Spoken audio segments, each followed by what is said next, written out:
మీ తలుపు ఎక్కడ మూయబడిందో అక్కడే దేవుడు మీ తలుపుని తెరవబోతున్నాడు. హల్లెలూయా.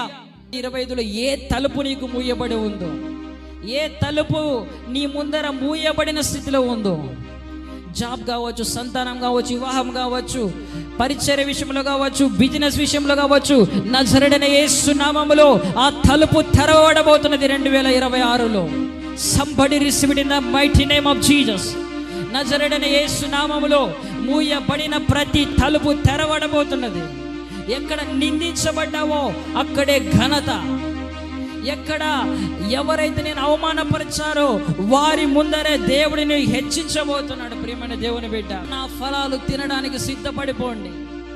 కానానే దేశములో అనేకమైన ఫలములను దేవుడు మీకోసం సిద్ధపరిచి ఉంచాడు. Thank you Jesus. కానానే దేశములో అనేకమైనవి మీరు స్వాధీనపరుచుకొనబోతున్నారు. కానానే దేశములో అనేకమైన ఆస్తులను దేవుడు మీకు ఇవ్వబోతున్నాడు. కానానే దేశములో అనేకమైన వాటిని దేవుడు మీ స్వంతము చేయబోతున్నాడు.